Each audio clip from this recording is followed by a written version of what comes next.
자료 수집의 세 번째 동영상입니다. 면담과 관련해 가지고는 첫 번째 동영상에서부터 소개가 되었고요. 이번 동영상으로 마지막이 되겠습니다. 이번 동영상에서는 그 면담의 도구에 대해서 그리고 면담의 기술에 대해서 우리가 같이 좀 생각을 해보도록 하겠습니다. 자, 면담의 도구는 도구 이름을 말하기보다는 좀 동사들이 중심으로 되었습니다. 그렇죠? 기억하고, 기록하고, 녹음하고, 그리고 자료화한다라고 하는 내용인데요. 자, 기억하고라고 하는 말은 면담할 때에 정말 최대한 집중해가지고 듣고, 그리고 최대한 많이 기억하려고 노력을 해야 합니다. 그런 다음에 면담이 끝나고 이제 홀로 앉아 있을 그러한 때가 되면 그때 면담을 기억을 다시 해내면서 메모할 것들을 메모하는 것, 그런 것들이 필요한 것이죠. 그리고 이때 아마 이미 그 기록한 내용들이 있을 테니까 그것을 확인을 하면서 덧붙이는 작업이 되면 될 것 같은데, 자, 기록한다라고 하는 말은 메모하는 것입니다. 면담할 때에 피면담자에게 메모하는 것을 동의를 받고요. 그리고 메모하는 것입니다. 메모할 때에 내가 다 기억하지 못하고 할 뿐만 아니라 면담의 목적은 그 피면담자의 내용을 잘 정리해서 그거를 자료화하는 것인데, 그러는 데 있어서 이 메모가 필요하다. 그 얘기를 설명을 하며 동의를 얻는 것이 필요하고요. 심지어 이 면담을 녹음을 하더라도 메모하는 것이 필요합니다. 면담한 데에 한 뒤에 녹음한 것을 들으면서 그 면담을 점검할 때 아주 커다란 그 도움이 됩니다. 자, 이 메모하겠다라고 하는 것까지는 흔히들 그런가 보다 하면서 받아들이고 또 동의도 합니다. 그런데 녹음하는 것에 대해서는 한 5명에 1명 정도는 좀 꺼려 합니다. 그러니까 그냥 이 녹음, 본인의 말을 녹음하는 거가 부담스러운 거예요. 첫째. 그리고 둘째, 이 녹음한 내용이 어떻게 유출이 돼가지고 잘못 사용되는 것은 아닌가. 어떤 이런저러한 염려들이 있습니다. 그러한 염려들이 사실은 연구자가 피면담자와 라포를 잘 형성을 했다면 염려가 크지 않을 것이고, 설명과 이 확증을 해준 걸 통해 가지고 이런 것들이 해결이 될 텐데요. 하여튼 그럼에도 불구하고 녹음하는 것이 경우에 따라서 쉽지 않을 수도 있습니다. 이 녹음을 해놓으면 너무 좋은 것이 정말 모든 것이 고스란히 담겨 남아 있으니까요. 이거를 녹취록을 만들어서 전사해서 녹취록을 만들어 놓고 글로 보면은요, 정말 이 피면담자의 경험과 그 의미를 이해해내는데 엄청 도움이 됩니다. 그래서 이 녹음하는 것을 제안을 하고요. 특별히 요즘에 우리가 다 스마트폰을 사용하고 있는데 이 스마트폰이 녹음기 기능으로도 매우 충분합니다. 그래서 녹음을 하면 참 좋을 것 같고요. 근데 기억하고 기록하고 녹음하고 이런 모든 것들이 다 무엇을 위해서 하는 거냐 하면은 자료화를 위해서 하는 것입니다. 그러니까 녹음한 내용, 그거 반드시 글로 옮겨져야 합니다. 제가 한국 학생도 그렇고 외국 학생도 그렇고 글로 옮기는 것에 대해서 하고 하지 않는 사람들이 있습니다. 그러니까 아마도 녹음한 내용을 들으면서 이 자료로 인용하겠다, 뭐 이런 생각인 것 같은데요. 그게 뭐 일부는 가능할 수 있을지는 몰라도 충분히 자료로 사용하기에 적합하지가 않습니다. 그러니까 녹음된 것 글로 옮겨져야 되고요. 그 글로 옮겨진 다음에는 기억의 메모, 그리고 그 면담 시의 메모, 이것들과 같이 종합적으로 하나로 정리가 되어야 하겠죠. 예, 그래서 그 자료화할 때에는 고유번호, 성명, 일시, 장소 뭐 이런 것들을 다 기록을 해야 되고요. 앞에 부분에다가. 그리고 가명을 썼다 그러면 본명과 함께 가명 뭐 이런 것들이 좀 필요할 것 같고요. 또 연락처도 있어야 됩니다. 왜냐하면은 나중에 추가 면담을 하려고 할 때에 연락처가 같이 있으면 아주 간단하게 그 연락을 취할 수가 있으니까요. 연락처도 있어야 되겠고요. 그리고 이 메모를 추가할 수 있는 여백이 있어야 됩니다. 그러니까 이 종이를 3분의 1로 세로로 이렇게 접었다라고 했을 때 3분의 2 정도는 이제 그 메모한 내용들이고요. 녹취록 내용들이고 3분의 1은 빈 여백으로 만들어 놓은 다음에 그 여백에다가 이 자료들을 검토하면서 발견하게 되는 어떤 특징들, 예, 부호들, 그러한 그 코드들을 그 적어 놓으면 일목요연해지고 자료를 정리화하고 해석하는데 도움이 되게 마련입니다. 자, 그런 의미에서 면담의 도구, 기억하고, 기록하고, 녹음하고, 자료화하는 건데, 자, 이거에 필요한 도구들이 있겠죠. 예. 그 메모지, 그리고 연필, 그리고 녹음기, 뭐 이런 것들. 예, 다 갖춰야 되겠습니다. 자, 6번. 면담의 기술인데요. 이 면담의 기술. 먼저 그 면담에 4가지 기본 요소가 있습니다.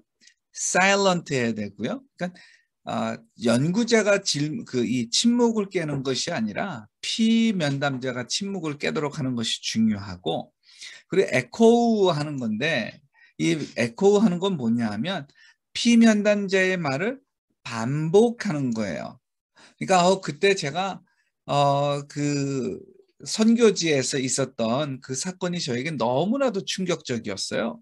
이렇게 얘기를 했다면, 그때 그 선교지에서 아주 충격적인 일이 있었군요. 근데 어떤 내용이었는지 조금 더 말해 주시겠어요? 뭐 이런 식으로. 예. 피면담자의 말을 반복하면서 확인을 하고 명확히 이해를 하는 거고요. 또 질문으로 갈 수도 있는 거고요. 그리고 또 그 피면담자가 말하는 거에 내가 경청하고 있다라고 하는 거를 늘 자주 표현해야 되겠죠. 그런 의미에서 그렇군요. 이러는 것들이 아주 좋고요. 그리고 tell me more. 예, 그래서 조금 더 얘기해 주시겠어요? 그러니까 그때 그 저녁 식사 이후에 있었던 모임에 대해서 조금 더 말씀을 해 주세요. 그때 그 선교사님하고 2분이 더 참석을 했다 그랬는데 혹시 그 2분이 누구였는지 기억이 나세요? 혹시 그때 했던 그 이야기들의 그 내용이 뭐였는지 기억이 나십니까? 뭐 이런 식으로요. 더 자세하게 이야기를 해달라고 요청을 하는 겁니다. 자, 이러한 그 기본적인 요소를 충실하게 지키는 건데 이거를 좀 다른 방법으로도 또 설명을 하는 겁니다. 2번째, 더 많이 듣고 더 적게 말해라. 예. 피면담자가 하여튼 더 많이 말을 해야 되고 연구자는 적게 말을 해야 합니다. 예. 이거를 나중에 한번 1명, 2명 정도 녹취록을 해보세요. 예, 녹음한 거를 녹취록화 해가지고 한번 보시기 바랍니다. 그러면 연구자의 질문의 길이가 얼마나 되나, 그리고 피면담자의 답의 길이가 얼마나 되나, 이거를 보았을 때 그 길이가 비대칭적이라고 한다면 더 많이 듣고 더 적게 말하는 걸 아주 잘하고 있다라고 얘기할 수가 있을 것 같습니다. 자, 이때 더 많이 듣고 더 적게 말하라 라고 하는 건 양적인 말도 있지만요, 질적인 말도 있습니다. 그러니까 연구자가 자기의 생각을 입에다가 막 넣어주려고 하는 것이 있는데 그게 아니라 피면담자가 하고자 하는 말을 듣는 것입니다. 예, 말하고자 하는 것을 들어야지 듣고자 하는 것을 들어서는 안 됩니다. 그리고 피면담자의 두리뭉실한 표현, 그리고 특징적인 표현의 의미, 이런 것들을 좀 물어봐야 됩니다. 이것이 바로 내면의 목소리라고 얘기할 수가 있는데 그때 너무 좋았어요. 이렇게 얘기를 했다면 아 그래요? 무엇이 그렇게 좋으셨나요? 이렇게 물어보는 거고요. 그때 참 그 사람들이 말이 많았어요. 이렇게 얘기를 한다면 아 사람들이 무슨 말을 그렇게 많이 했죠? 이렇게 물어보는 겁니다. 예. 그러면서 내면의 목소리가 나오도록 도와줘야 되고요. 그리고 면담의 진행 과정에서도 그 주의를 기울여야 합니다. 면담의 시간의 길이 너무 길게 하고 있는 건 아닌가? 내지는 이 사람이 피곤해하지는 않나? 내지는 피면담자의 이 비언어적 그 단서들이 무엇이지? 근데 저 사람 얼굴은 왜 저러지? 아니 기쁘다고 하는데 얼굴 표정은 그 기쁜 거를 추억하는 모습이 아닌데 왜 그럴까? 뭐 이런 것들에 대해서 질문을 하면서 파악을 해야 되는 것이죠. 세 번째, 피면담자가 하는 말을 따라가야 합니다. 피면담자가 하는 말들을 그러니까 그 연구자는 그 일반적인 진행 방향 내지는 어떤 연구의 내용 이런 것들을 결정을 하고요. 그 내용을 채우는 것은 피면담자가 하는 것이다. 이렇게 생각하면 좋을 것 같습니다. 자, 피면담자가 하는 말을 따라가되 이해하지 못하는 것이 있다면 질문을 해야 합니다. 일상 대화에서는요, 우리 몰라도 그냥 넘어갈 때가 참 많습니다. 근데 연구에서는요, 이해하지 못한 걸 그냥 넘어가잖아요. 그러면 내용을 정리를 하고 적다가 이 공백이 생겨가지고 더 이상 진도를 못 나갈 때가 있어요. 그때 유혹이 듭니다. 나 그때 그 의미가 뭐였을지 충분히 추측이 되는데 나 그냥 그렇게 말하면 안 될까? 예. 이런 식의 유혹까지도 들게 되기 때문에 질문을 할 때에 모르는 내용, 이해하지 못하는 것이 있다? 그러면 질문을 해야 합니다. 또 피면담자의 이야기를 더 듣고 싶을 때에도 또 질문을 해야 합니다. 행복했어요 라고 얘기를 했다면 아 그래요? 그런데 무엇이 그렇게 행복하셨죠? 예, 조금 더 풀어서 말씀해 주시겠어요? 이렇게 얘기를 하는 겁니다. 그러고 이 비면담자의 하는 말을 따라가는 건 좋은데 취조하는 것이 아니라 궁금해하는 것입니다. 형사처럼 이거 했어요, 안 했어요? 뭐 이런 식으로 물어보는 것이 아니라 정말 몰라서 물어보는 것이다라고 하는 그 마음이 먼저 있어야 되고 그러면 그 표현이 그렇게 나올 것입니다. 네 번째, 나쁜 질문을 피하고 좋은 질문을 하라라고 하는 것인데 자, 나쁜 질문이 뭐냐 하면 유도하는 질문입니다.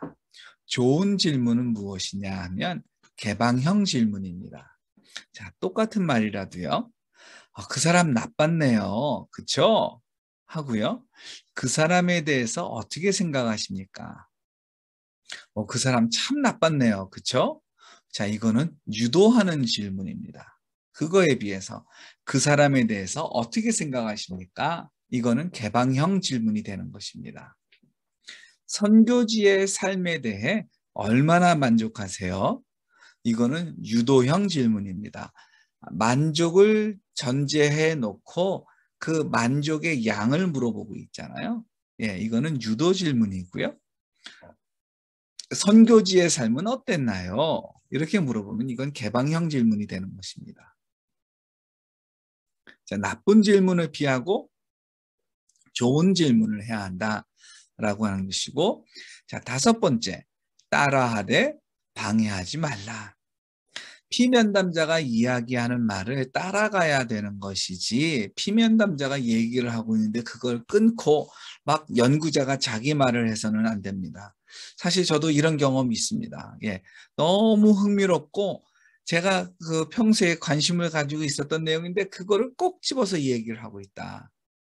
그러면 예, 그냥 들어야 되는데 내가 말을 하게 되는 그 모습을 스스로 몇 번을 봤습니다. 예, 그래서는 안 되는 겁니다. 자, 기타 내용으로는요. 피면담자가 연구 주제에 집중할 수 있도록 이끌어야 됩니다. 자, 연구 주제를 아는 건 누굽니까? 연구자입니다. 피면담자는 자기의 경험입니다. 예. 그러니까 연구자가 피면담자의 그 발화 내용들이 주제들이 예, 그 연구 방향과 일맥상통하도록 예, 그 이끌어가야 되는 것이고요. 때에 따라서는 연구자 자신의 그 직감을 믿고 질문해야 될 때도 있습니다. 왠지 모르게 피면담자의 이 이야기가 어색한 거예요. 예, 얼굴 표정과 내용이 다른다든지 아니면 앞에 시작하고 한 15분 정도에 있다가 했던 내용과 1시간 지난 다음에 하는 내용이 다른다든지 좀 뭔가 악의가 맞지 않는 것이 있다면 그거는 좀 이상하게 생각하고 과감하게 질문을 해야 되고요. 아마 그 질문의 대부분은 그 불명확했던 것들을 명확하게 하는 수준의 그러한 질문들인 경우가 많습니다.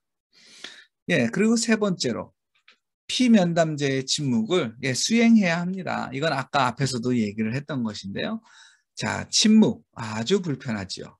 이 불편한 침묵을 누가 깨야 하냐 하면은 연구자가 아니라 피면담자입니다. 자, 면담에 한계가 있습니다. 예. 그러니까 피면담자가 거짓말을 한다, 안 한다? 그렇게 생각하면 안 돼요. 일단 연구자는 피면담자와 함께 대화를 하면서 라포를 형성을 해서 예, 그 경계심을 늦추게 만들고요. 그래서 있는 그대로 말할 수 있도록 도와줘야 합니다.